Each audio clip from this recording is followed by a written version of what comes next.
très honorés de pouvoir vous accueillir pour la première fois dans nos locaux. Vous êtes aujourd'hui plusieurs centaines à venir participer à ces échanges qui vont durer toute la journée. Je voudrais pour commencer féliciter l'ensemble des acteurs engagés dans la prévention et la lutte contre la pauvreté et vous dire à vous toutes et tous que seule la mobilisation de toutes les parties prenantes, institutions et sociétés civiles ensemble, ici en Occitanie, permet de faire reculer la pauvreté. Notre conférence régionale de lutte contre la pauvreté se tient aujourd'hui à Toulouse, à l'école Isae Super-Héros, qui est une école pionnière pour former des ingénieurs de l'aéronautique, mais surtout, c'est ça qui nous a intéressés, qui était pionnière dans le travail sur l'égalité des chances dans l'accès aux études supérieures, d'une part, et puis pionnière également dans l'accompagnement de la vocation scientifique des filles. Donc il y a eu 3 événements différents, une table ronde autour de la déléguée interministérielle sur la question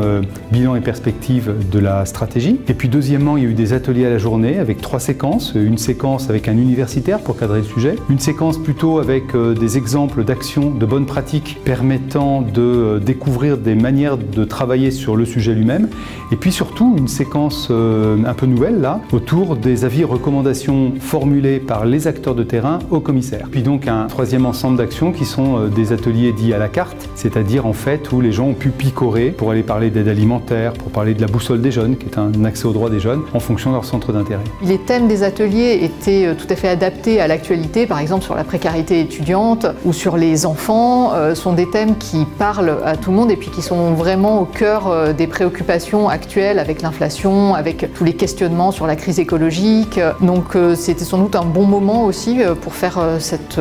réunion régionale de la stratégie pauvreté. En plus à un moment où il y a une transition vers un pacte des solidarités, donc je pense que tout le monde voulait avoir aussi un peu des informations, savoir que ça ne s'arrête pas, et donc cette journée elle aura aussi contribué à réassurer tout le monde sur le fait que ça ne s'arrête pas, la lutte contre la pauvreté. En tout cas les gens qui étaient présents étaient très satisfaits, très engagés. On l'a vu effectivement dans les échanges, dans les différents ateliers et différentes tables rondes, et donc c'est doublement satisfaisant parce que ça permet des rencontres entre des territoires différents, donc des gens de la Lozère, du Lot qui se rencontrent, des Pyrénées-Orientales, du Gers, etc. Donc des rencontres entre les territoires qui n'ont pas toujours l'habitude de se rencontrer, et puis des rencontres entre des professionnels ou des bénévoles qui ne viennent pas du même secteur, donc des enseignants, des magistrats, des chercheurs, des travailleurs sociaux, etc. Donc double type de rencontre, et ça c'est vraiment précieux. Merci pour votre engagement.